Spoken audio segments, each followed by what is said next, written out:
Siapkan hati kita dengan menyanyi persiapan firman Tuhan. Kurindu sabdamu, kurindu firman.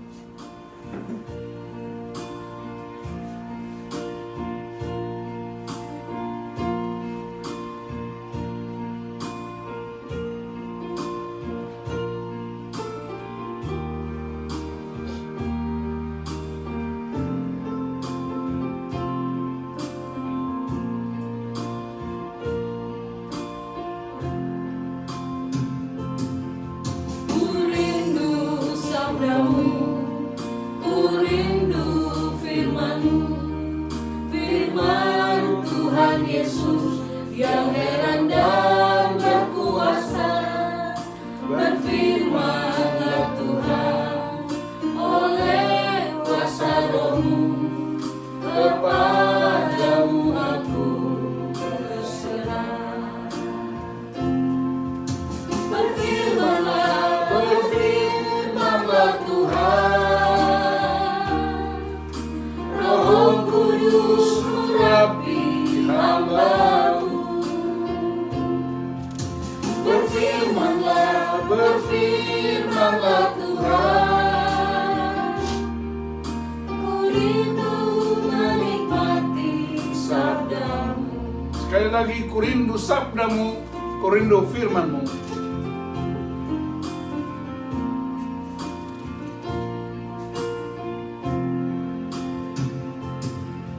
Ku rindu sabda-Mu, ku rindu firman-Mu. Firman Tuhan Yesus yang heran dan berkuasa. Berfirmanlah Tuhan oleh kuasa Roh-Mu, kepadamu aku berserah. Berfirmanlah Tuhan, Roh Kudus mengurapi hamba-Mu.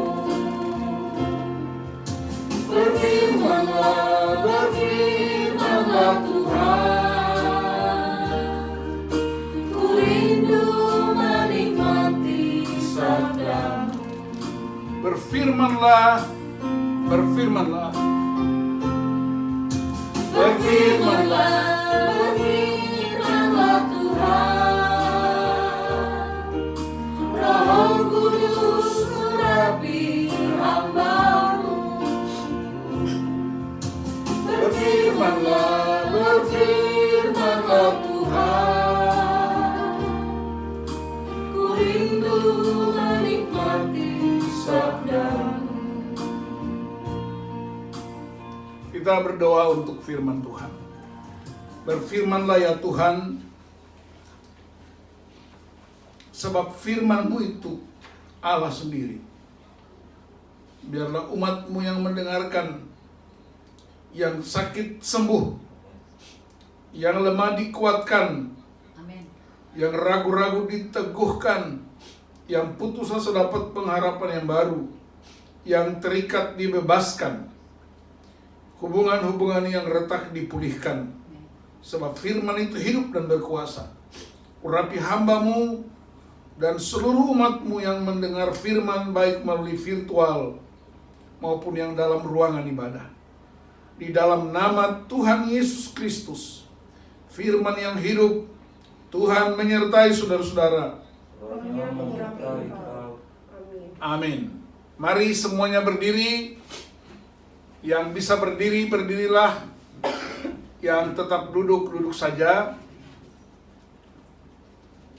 Pembacaan kita dari Injil menurut Matius. Matius pasal 13.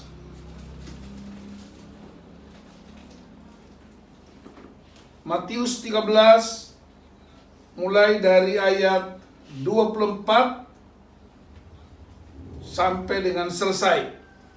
Demikianlah firman Tuhan.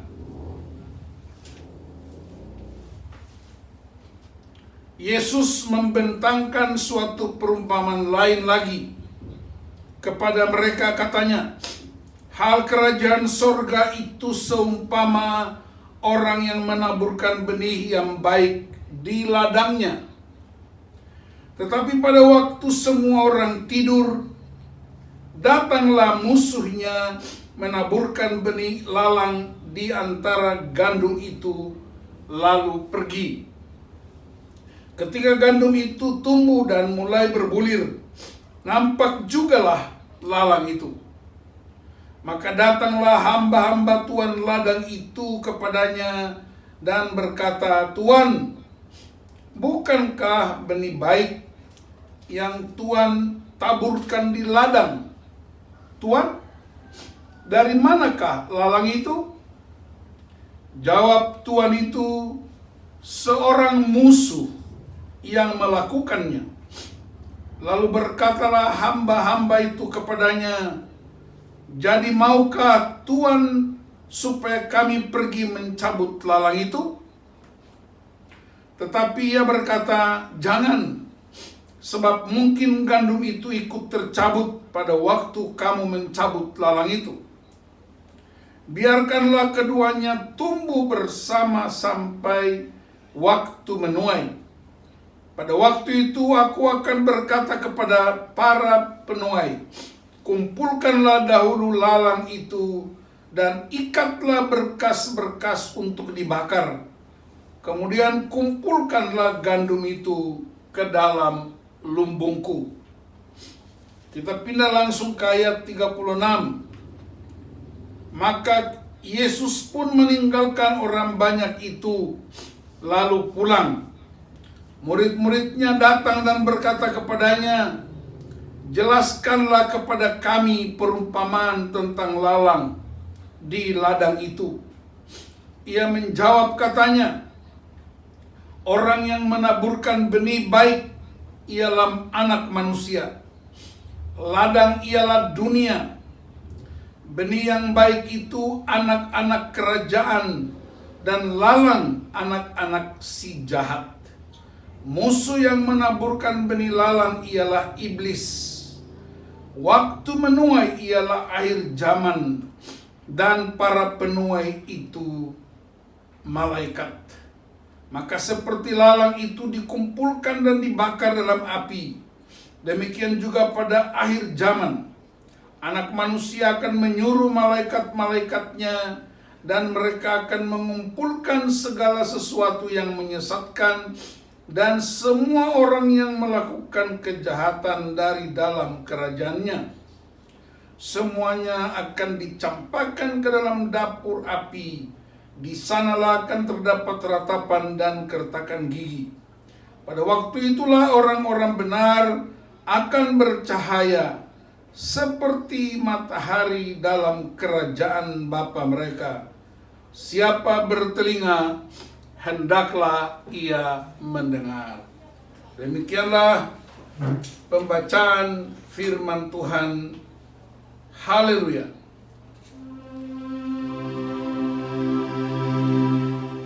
Haleluya, haleluya, haleluya.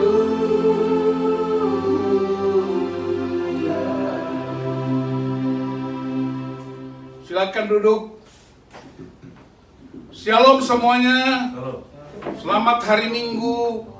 Tuhan Yesus memberkati. Sekalipun ibadah kita masih menggunakan teknologi virtual, tapi firman Tuhan tetap kuat dan dahsyat. Saudara-saudara, tema hari ini adalah kerajaan Allah versus kerajaan dunia. Untuk mengerti istilah ini, saya akan menerangkan secara singkat apa itu kerajaan Allah. Saudara-saudara, Alkitab menggunakan 3 istilah: kerajaan Allah, kerajaan sorga, kerajaan Bapa. Mungkin ada jemaat yang bertanya, kalau begitu kerajaan mana ini? Orang-orang Yahudi karena hukum Taurat tidak boleh menyebut nama Allah dengan sembarangan, dan karena itu penulis Injil Matius menggunakan istilah kerajaan sorga. Sekalipun ada 1-2 ayat yang menggunakan kata kerajaan Allah, kitab-kitab lain pakai kata kerajaan Allah. Di pembacaan kita ada satu istilah di terakhir, dia bilang kerajaan Bapa mereka. Yang dimaksudkan adalah kerajaan Allah itu. Jadi kalau saudara dengar kata kerajaan Allah, kerajaan sorga, kerajaan Bapa kita, itu sama saja. Ya, sama dengan bahasa-bahasa kita di masing-masing daerah dengan punya pengertian yang sama. Orang Jakarta bilang pergi, orang Papua atau orang Ambon bilang pigi, sama saja. Nah, kalau begitu apa itu kerajaan Allah atau kerajaan sorga? Kita lihat definisinya saja. Dari etimologinya kita tahu, kata kerajaan, kata dasarnya raja. Jadi kalau kerajaan berarti ada sebuah wilayah yang dipimpin oleh seorang raja. Kalau kerajaan Allah berarti Allah dalam Kristus adalah rajanya. Nah, kalau Kristus itu raja, mesti ada rakyat. Rakyatnya ialah mereka yang rindu, bersedia menyerahkan dirinya untuk dipimpin raja. Lalu apa wilayahnya? Dunia ciptaan dia sendiri. Dan ada satu lagi yang penting. Dalam sebuah kerajaan mesti ada yang namanya sistem komunikasi. Dan sistem komunikasi kerajaan Allah ialah kuasa Roh Kudus. Jadi Yesus adalah rajanya, kita, saudara dan saya adalah rakyat. Dunia di mana kita hidup adalah wilayah kekuasaan, dan Roh Kudus menjadi kekuatan dan kuasa yang menghubungkan, mengingatkan, yang menghibur, yang terus-menerus menolong kita untuk mengerti kepemimpinan dan prinsip-prinsip firman Allah. Nah, saudara-saudara, dalam Injil Lukas, Yesus ternyata menyebutkan bahwa dia datang untuk melakukan satu peristiwa penting, yaitu kerajaan Allah. Jadi misi utama Kristus di bumi ialah mewujudkan kerajaan Allah di bumi. Dengan perkataan lain, kepemimpinan Kristus, firman-Nya, kuasanya memimpin umatnya 24 jam satu hari.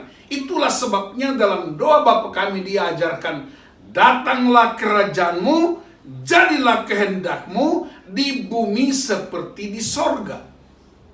Berarti ada 3 tempat.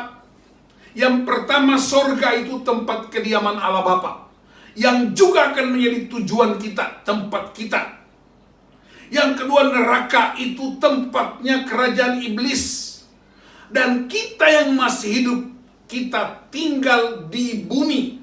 Dan Yesus mau supaya di bumi kerajaan Allah itu bermanifestasi.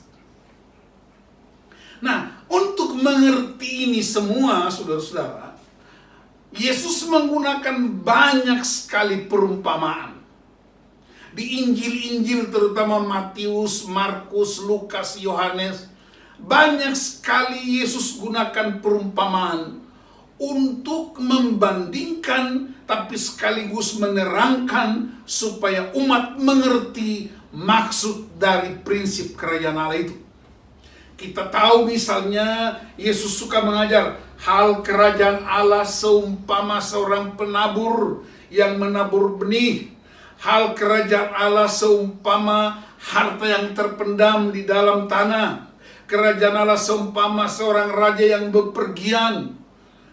Ya, di Injil Lukas kita temukan perumpamaan-perumpamaan yang sangat populer, yaitu orang Samaria yang murah hati, anak yang hilang, dirham yang hilang. Semuanya adalah sesuatu yang hidup di zaman itu, dan Yesus gunakan untuk membentangkan ini prinsip kerajaan Allah seumpama.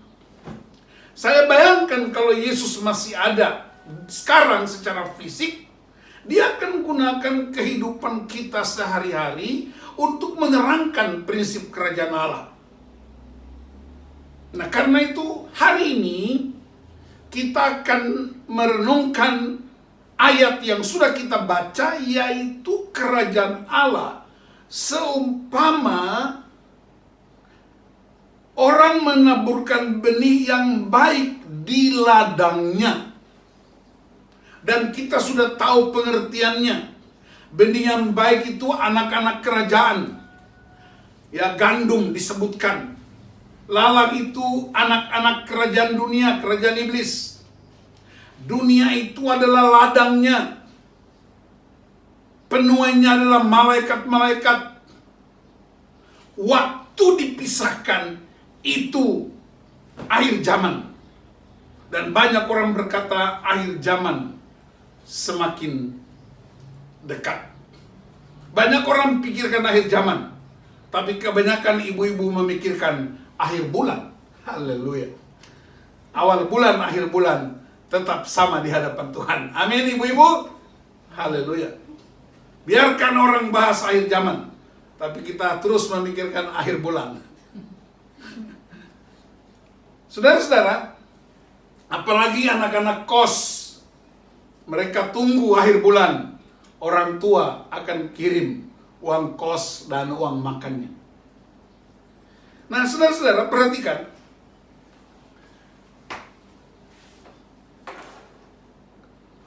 Penabur itu menabur benih di ladangnya. Tetapi ketika gandum itu tumbuh dan berbulir, dan mulai berbulir, artinya mulai nampak buah-buahnya, ada juga lalang. Lalang itu, saudara, kalau di kampung saya ada sejenis pohon yang persis seperti padi. Itu rumput, dia sejenis rumput. Nah, saya mau ingatkan kita, tanam padi itu pasti tumbuh rumput. Tapi tanam rumput tidak pernah tumbuh padi. Jadi ingat ini baik-baik. Saya ulangi. Ya, tanam padi, tanam gandum pasti tumbuh rumput. Tapi kalau tanam rumput tidak pernah tumbuh padi. Artinya ketika kita menyampaikan kebenaran-kebenaran Allah, yang jahat itu juga muncul. Tapi kalau kita terus sampaikan sesuatu yang jahat, yang baik dan benar tidak akan muncul. Jadi pastikan anak-anak kerajaan Allah selalu menaburkan perkataan-perkataan yang baik dan benar berdasarkan firman Allah.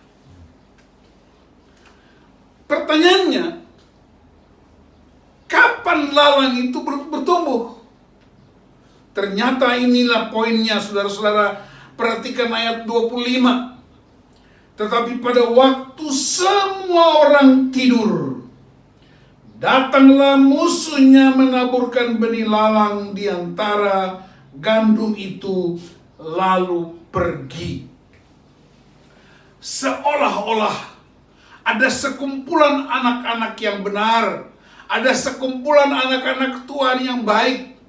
Tiba-tiba ada menyelip orang-orang jahat.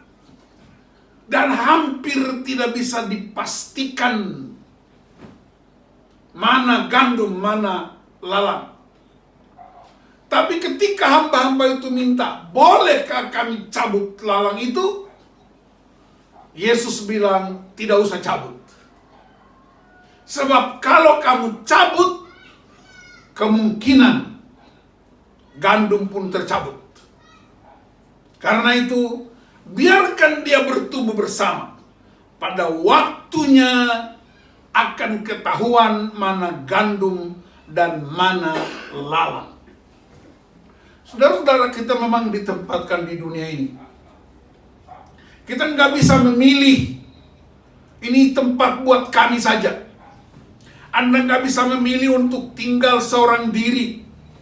Harus tinggal bersama-sama. Dan akan ketahuan mana gandum, mana lalang ketika melihat buahnya. Soalnya ialah, dari mana datang lalang itu? Kapan ditabur? Dia datang dari si iblis. Patampu, bahasa Patampu itu simbolis. Simbolis datang. Simbolis tidak mungkin sampaikan kebenaran firman. Dia sampaikan semua yang tidak benar. Kapan simbolis datang? Pada waktu semua orang tertidur. Itu dia. Ingat saudara-saudara, saya tidak bahas gandum, saya tidak bahas lalang, karena itu cuma perumpamaan. Itu perumpamaan Yesus untuk orang mengerti. Prinsip dasarnya ialah kerajaan Allah. Mari kita fokus apa itu kerajaan Allah. Kerajaan Allah ialah Kristus berkuasa 24 jam satu hari. Dia berkuasa dengan firman-Nya. Dan Roh Allah menuntun kita untuk mengerti firman itu. Dan kalau firman itu disampaikan dan tidak terus-menerus kita nikmati, kebenaran-kebenaran Allah tidak terus kita alami, maka ingat, ketika Anda tertidur, tidur bukan hanya lelap di tempat tidur, tidur juga karena lalai, tidur juga karena mengabaikan, tidur juga artinya cuek. Apa yang terjadi? Maka musuh itu akan menggunakan kesempatan untuk menaburkan lalang. Karena itu pelajaran pertama buat anak-anak kerajaan. Jangan pernah bosan-bosan mendengar firman Allah. Terus menerus sediakan waktu untuk dengar firman Allah. Sebab firman Allah itu kebenaran Allah. Firman Allah itu Allah sendiri. Bahkan firman Allah itu menjadi kekuatan. Dalam Roma 1 ayat 16, Injil adalah kekuatan Allah. Jangan lengah, jangan tertidur, jangan cuek, jangan mengabaikan firman. Sebab itulah kesempatan disebut tidur, dan musuh akan datang untuk menanam lalang dengan segala kepalsuan, kebenaran palsu, semua yang jahat, yang seolah-olah masuk di akal sehat kita, tapi membawa kehancuran.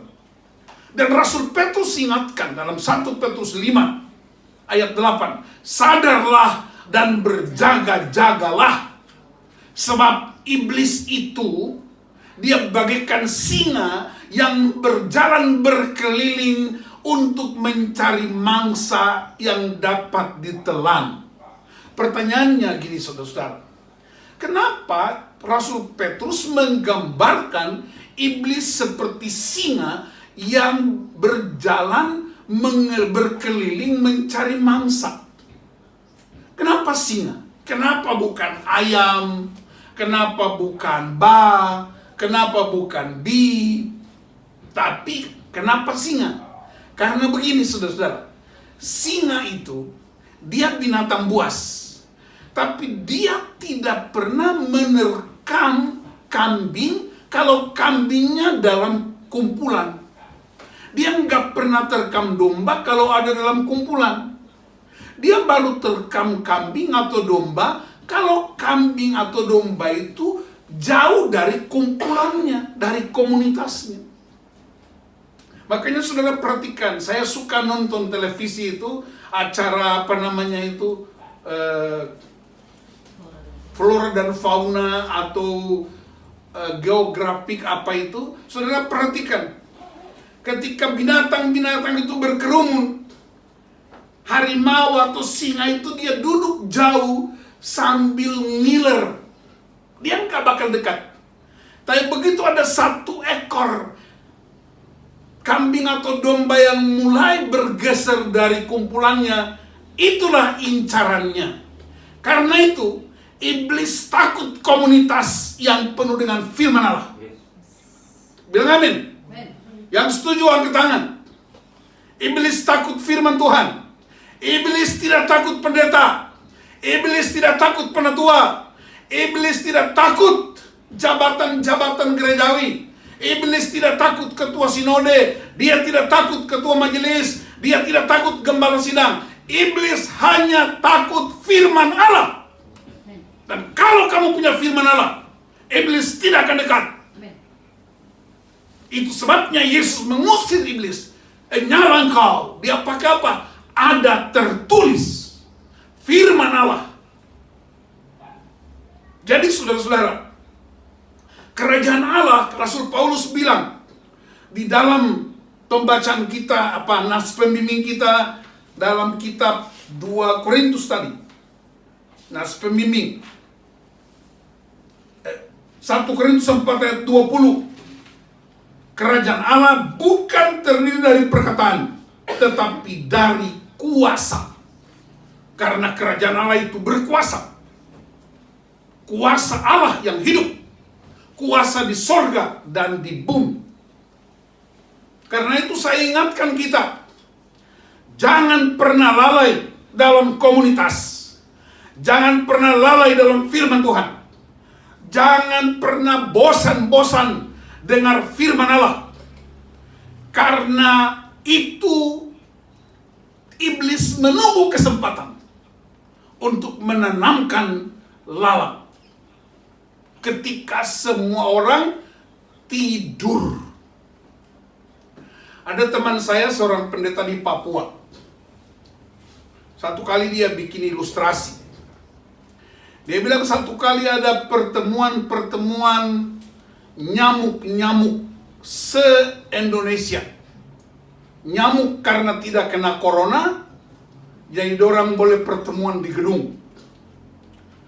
Lalu mereka sedang sidang dimulai, tiba-tiba ada satu nyamuk yang terlambat datang. Terlambat masuk. Tapi waktu nyamuk yang terlambat ini waktu masuk, badannya gemuk dan merah. Karena apa? Dia kenyang dengan darah manusia. Lalu teman di sampingnya tanya, sobat, kenapa kau terlambat? Dia belum jawab, dia bilang, wih, kau bodoh ikut pertemuan itu, di sana banyak sekali makanan. Kau lihat saya punya perut ini kenyang, saya punya badan ini udah, lihat ini merah-merah. Dia bilang, coba kau kasih tahu saya dulu, bagaimana caranya saya bisa dapat makanan yang enak begini. Lalu nyamuk yang gemuk dan kenyang itu dia bilang, gampang makanannya tersedia. Kau pergi ke gereja, di sana banyak makanan. Lalu nyamuk itu masuk ke sebuah gereja. Begitu dia masuk, hampir mati. Dia terbang sana sini, dia naik ke atas, dia turun lagi. Karena di gereja itu banyak orang bertepuk tangan, orang angkat tangan, orang bersukaria, orang menari-menari. Jadi nyamuknya hampir mati, hampir dipukul. Lalu dia balik lagi. Dia balik ke tempat pertemuan. Dia bilang, kau ini tipu saya ya. Saya hampir mati di gereja. Kau lihat mereka tepuk tangan, mereka lompat-lompat, mereka bergerak ke sana kemari, saya cari celah untuk keluar. Dia bilang, kau salah masuk gereja. Jangan di gereja itu yang tepuk tangan itu. Kau masuk di gereja, di GKO, karena di sana itu dong cuma duduk, lipat tangan, cuma ngangguk-ngangguk. Jadi dong pun tangan semua diam di tempat. Itulah tempat makan yang enak. Jadi kau jangan masuk ke gereja yang tepuk-tepuk tangan. Nanti kau dapat lap mati. Jadi lebih baik kau masuk di tempat yang ya kayak dong sekarang ini lagi kebaktian, duduk tenang, nggak ada yang angkat tangan, nggak ada yang apa artinya? Komunitas-komunitas kita harus penuh dengan firman Tuhan. Amin. Boleh angkat tangan, tepuk tangan, biar nyamuknya kabur. Haleluya. Jangan kau diam, nanti nyamuk isap kau pudar. Iblis mencari kesempatan. Kapan? Waktu engkau tidur, waktu engkau lalai, waktu engkau sibuk, waktu engkau mengabaikan, maka musuh datang dan menaburkan lalat. Ini peringatan pertama buat kita sebagai gereja, supaya dunia penuh kebenaran. Karena Paulus bilang pada orang di Roma 14 ayat 17, dia bilang apa? Kerajaan Allah bukanlah soal makanan dan minuman, tetapi soal kebenaran, damai sejahtera, dan sukacita oleh Roh Kudus. Saya ulangi, kerajaan Allah bukanlah soal makanan dan minuman, tetapi soal kebenaran, damai sejahtera, dan sukacita oleh Roh Kudus. Roma 14 ayat 17. Karena itu kita menjadi anak-anak kerajaan Allah. Anak-anak kerajaan Allah berarti dia terus dengan prinsip-prinsip kerajaan Allah, firman Allah. Dia ikut rajanya. Siapa rajanya? Yesus rajanya. Dan dia tiru gaya hidup Yesus. Apa gaya hidup Yesus? Bangun pagi-pagi benar. Bukan benar-benar pagi, tapi pagi-pagi benar. Untuk apa? Untuk berjumpa dengan Bapaknya, untuk mengalami hubungan dengan Bapaknya. Yesus doa puasa. Itu gaya hidup. Dia bersahaja, dia menyerahkan semuanya. Jadi anak-anak kerajaan Allah, dia mesti tiru rajanya. Dia ikut kemanapun rajanya pergi. Dia dengar semua perkataan-perkataan raja, tapi juga dia tiru gaya hidup raja. Itulah kerajaan Allah. Dan kerajaan Allah itu terjadi di bumi. Bumi itu mana? Rumah kita, pelayanan kita, konteks di mana kita bekerja, dimanapun kita berada, kita anak-anak kerajaan Allah. Sekarang pertanyaannya, siapakah anak-anak kerajaan dunia? Saya tunjukin satu ayat buat kita. Mari kita buka 1 Korintus pasal 6, ayat 9 sampai dengan ayat 13.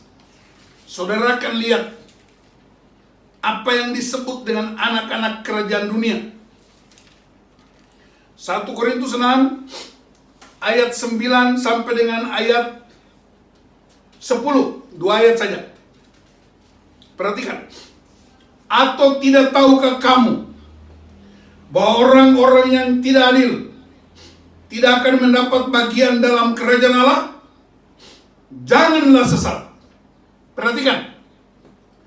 Orang cabul, penyembah berhala, orang bersinah, banci, orang pemburit, pencuri, orang kikir, pemabok, pemfitnah, dan penipu tidak akan mendapat bagian dalam kerajaan Allah. Lihat, saya ulangi. Orang cabul, Orang cabul itu yang suka sekali bicara pornografi, suka sekali ya nonton film-film porno, yang selalu keluar perkataan-perkataan cabul dari mulutnya.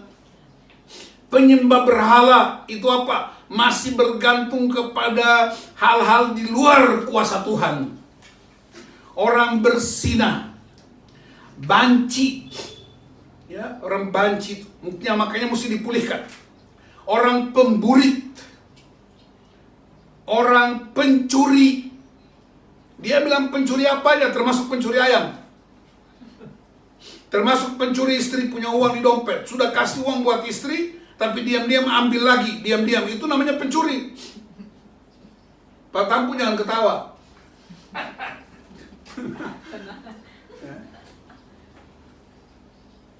Orang kikir, nah itu dia. Orang kikir. Kikir itu orang Ambon bilang kawaja. Kikir itu apa? Kawaja itu apa? Pelit. Alasan hemat. Alasannya hemat, padahal itu pelit. Ingat, orang pelit tidak mendapat bagian dalam kerajaan Allah. Haleluya, ibu-ibu. Boleh lambaikan tangan. Bapak yang duduk sama suami, dekat istrinya bilang, mama jangan pelit. Ini ayatnya bilang kamu tidak mendapat bagian dalam kerajaan Allah. Pemabok, puji Tuhan di jemaat kita nggak ada yang mabok ya. Pemfitnah, suka fitnah pendeta, fitnah majelis, ya fitnah tetangga, hati-hati. Penipu, nah itu dia. Tukang tipu, namanya tuti. Selalu ada alasan aja. Hati-hati ya.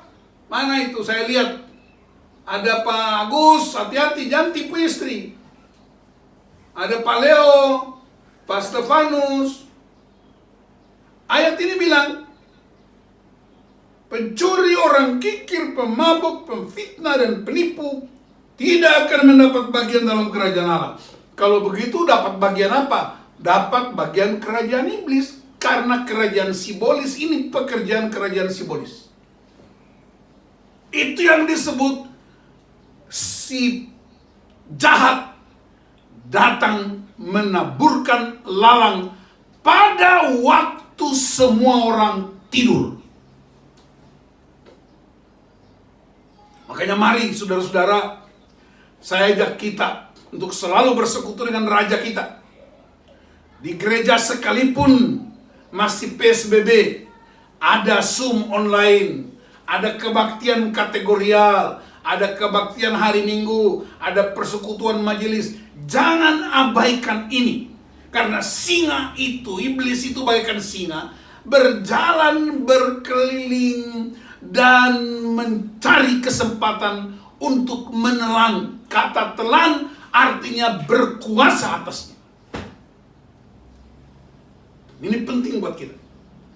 Karena itu saudara-saudara, saya ingin supaya saya mengajak kita jemaat ini supaya kita hidup dalam prinsip-prinsip kerajaan Allah. Gandum itu kebutuhan masyarakat. Gandum itu dicari dan dibutuhkan. Dan kita diibaratkan gandum. Tapi ingat, ada lalang yang bertumbuh. Tapi lalang itu tidak boleh merusak gandum. Karena itu, hari ini kita mau jadi anak-anak kerajaan Allah yang mengalahkan kerajaan dunia. Problemnya sekarang, pertanyaan penting dan terakhir. Pak Pendeta, bukankah iblis sudah kalah? Bukankah kerajaan iblis sudah binasa? Bukankah Rasul Paulus berkata, musuh yang terakhir kita bukan iblis, musuh terakhir kita adalah maut. Bahkan maut pun Yesus sudah kalahkan. Dia turun ke dalam kerajaan maut. Jadi kerajaan iblis sudah kalah. Kerajaan maut sudah kalah. Kalau begitu, kenapa masih ada kejahatan? Kenapa masih ada tipu daya? Kenapa masih ada gerakan-gerakan tambahan dari simbolis? Saya mau kasih ingat saudara-saudara. Saya kasih ingat saya dan kita semua. Kerajaan iblis sudah kalah sejak Yesus berkata di atas kayu salib, sudah selesai. Bapa, semua pekerjaan yang kau tugaskan bagiku sudah selesai. Hai iblis dan segala kuasanya sudah selesai. So what? Kenapa masih ada? Ternyata yang masih ada dan berkuasa bernama kerajaan ego. Kerajaanku, kerajaan saya, kerajaan aku.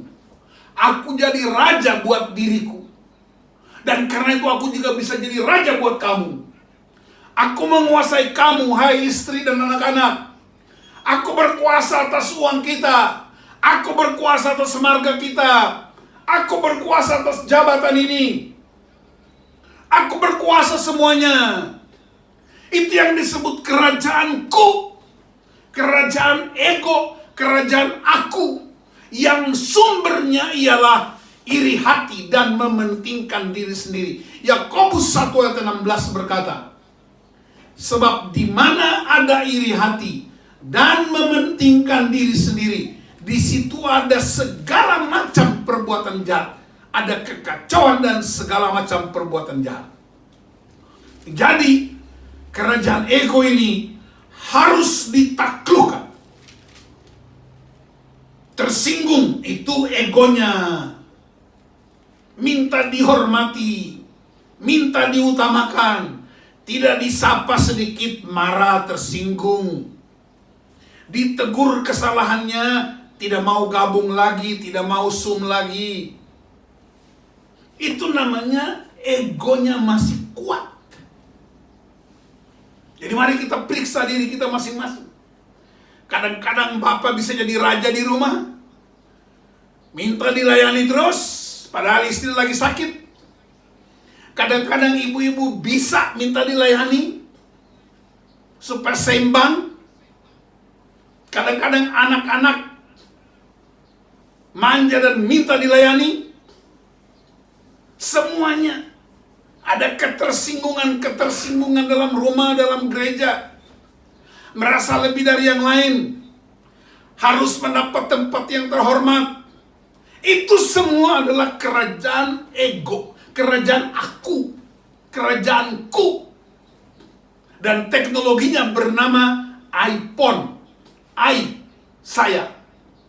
iPhone, iPad, iMom, iPad. Semua yang namanya itu untuk dirinya sendiri. Ini punyaku. Ini punyaku. Ini harga diriku. Ini nama baikku. Ini prestasiku. Ini prestiseku.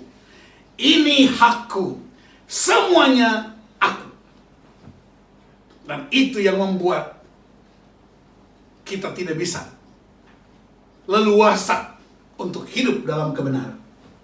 Pertanyaannya, bagaimana caranya supaya kerajaan ego itu mati? Bagaimana caranya supaya kerajaan ego itu ditaklukkan kepada kerajaan Allah? Caranya sederhana. Yang pertama, akuilah Yesus adalah Tuhan, Raja atas hidupmu 24 jam satu hari. Ada yang bilang amin? Yang setuju angkat lambaikan tangan. Yesus Raja atas hidupku. Yesus Raja atas rumah tanggaku. Yesus Raja atas segala yang aku miliki. Itu yang pertama. Yang kedua, taatilah kebenaran Allah. Firman Allah. Saya ingat peristiwanya. Ketika Lazarus sakit keras. Maria dan Marta memberitahu Mereka bukan kirim WA, waktu itu belum ada handphone. Mereka kirim pesan, tolong kasih tahu Yesus, sahabatnya sakit keras. Sahabat dekat, akrab. Jarak dari tempat Yesus melayani dan tempat Lazarus sakit itu dekat, jalan kaki nggak sampai 1 jam. Tapi Yesus tidak datang. Dan ketika Lazarus mati, baru Yesus datang. Maria dan Marta bilang, Maria bilang, seandainya engkau ada di sini, saudaraku tidak mati. Seandainya engkau ada di sini, sahabatmu tidak akan mati. Yesus bilang apa? Dia tidak mati. Dia cuma tidur. Wow. Padahal sudah 4 hari. Lalu Yesus bilang sama Lazarus, keluar. Bangkitlah Lazarus. Apa artinya ini buat kita? Ternyata saudara-saudara, Yesus sengaja izinkan Lazarus mati karena Yesus mau mendemonstrasikan kuasa kerajaan Allah untuk kebangkitan. Jadi Yesus pakai Lazarus sebagai alat peraga untuk mendemonstrasikan kuasanya, bahwa dia bisa membangkitkan orang mati. Dia punya kuasa untuk membangkitkan orang mati. Jadi dengan kata lain, kalau mau kerajaan Allah berkuasa atas hidup kita, maka kerajaan ego kita mesti mati. Bilang sama-sama, mati. Ayo semua bilang, mati. Mati. Apa yang mati? Ego. Egoku, keakuanku itu, kerajaanku itu mesti dimatikan. Pakai apa? Firman Allah. Firman Allah berkuasa, kerajaan egonya mati. Dan waktu kerajaan ego itu mati, maka engkau dibangkitkan. Ketika engkau bangkit, engkau punya prinsip-prinsip kerajaan Allah. Saya ingat peristiwa di Manokwari, di Papua Barat. Kebetulan hari ini ada Ibu Pendeta Carolina Lopulalan dari Papua juga ikut firman Tuhan hari ini. Menjelang 17 Agustus, kira-kira bulan-bulan beginilah, ada lomba menyelam. Saya sudah pernah cerita, tapi saya sengaja ulangi supaya kita mengerti apa itu mati. Lomba menyelam. Ada 3 kategori. Kategori yang pertama ialah anak usia 20 tahun. Kategori kedua bapak-bapak usia 50 tahun. Kategori ketiga bapak-bapak usia 70 tahun ke atas. Dan panitia kasih pengumuman, siapa yang keluar lebih dulu dari dalam air laut, dia kalah. Lalu penonton sudah siap. Begitu ketua Dewan Juri melepaskan pistol tembakan, 3 orang itu menyelam. Semua orang tepuk tangan. 10 menit kemudian anak muda umur 20 tahun keluar. Dan semua orang bilang, wah, anak muda kalah. Hanya bertahan 10 menit. 15 menit kemudian bapak-bapak usia 50 tahun, dia keluar. Mereka bilang, ya juara 2. Tapi saudara, sudah 1 jam bapak usia 70 tahun tidak keluar-keluar dari air. 1 jam gak keluar-keluar. Ternyata orang Papua bilang dia sudah mati.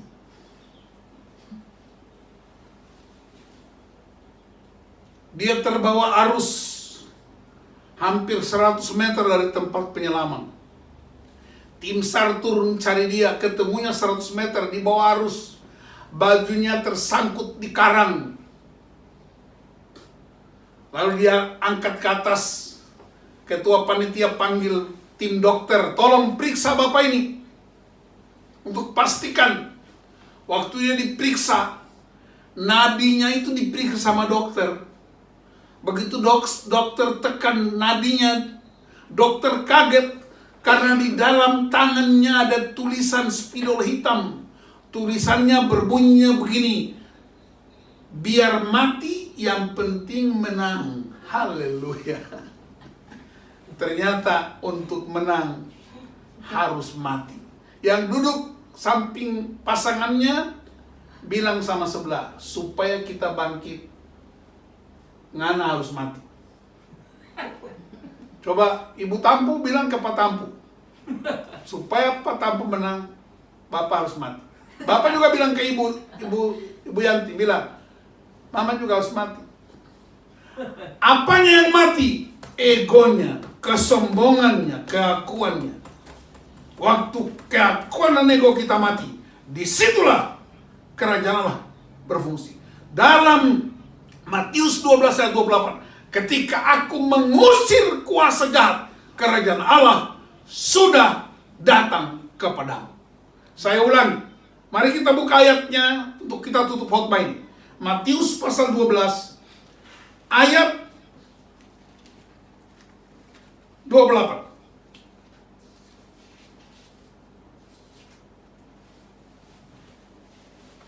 Perhatikan, tetapi jika aku mengusir setan dengan kuasa roh Allah, maka sesungguhnya kerajaan Allah sudah datang kepadamu. Jadi bagaimana kerajaan Allah datang kepada kita? Ketika firman Allah melenyapkan kuasa si jahat. Maka pastikan di dalam rumah tangga kita, firman Allah selalu berkumandang. Pastikan firman diucapkan. Pastikan lagu-lagu rohani firman Tuhan terus dinyanyikan. Sehingga iblis tidak punya kesempatan untuk menabur lalang. Kita tidak lengah, tapi kita terus sadar dan berjaga-jaga. Kerajaan Allah datang kepadamu karena firman Allah. Tuhan Yesus memberkati kita, memberkati keluarga-keluarga kita. Pastikan rumah tangga kita dikuasai oleh prinsip-prinsip kerajaan Allah. Haleluya. Amin. Mari saya undang semua berdiri. Kita sambut firman Tuhan dengan penuh syukur. Kau Bapa yang mengasihi, kuasamu memulihkanku.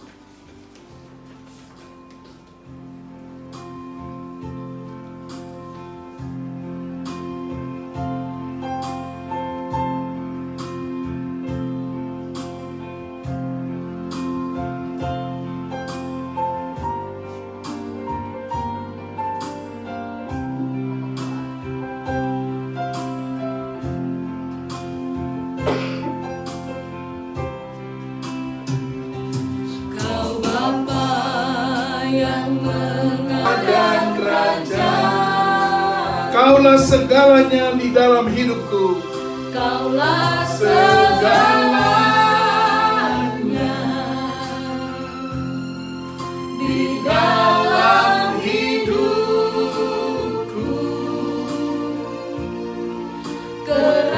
Kerajaanmu, kebenaranmu, itu bagianku. Kaulah yang kupandang selama hidupku,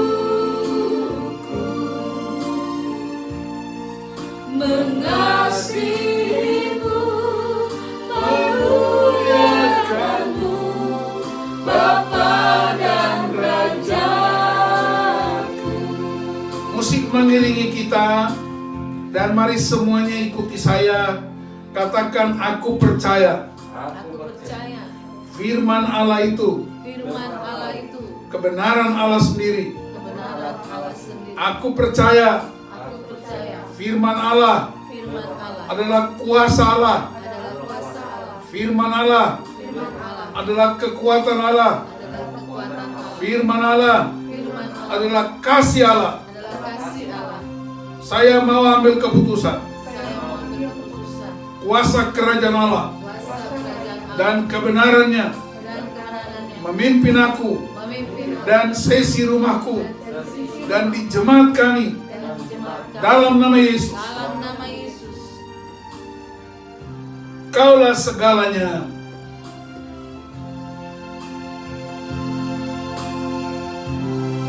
Kaulah segalanya di dalam hidupku. Haleluya. Kerajaanmu, kebenaranmu, itu bagi aku. Kaulah yang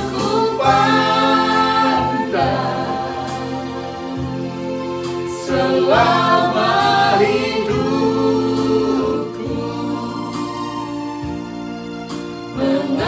mengasihimu, memuliakanmu, Bapa dan Raja. Mengasihimu, memuliakanmu, mengasihimu, memuliakanmu, Bapa dan Raja. Mengasihimu, mengasihimu, memuliakanmu, Bapa dan Rajaku. Amin. Silakan duduk.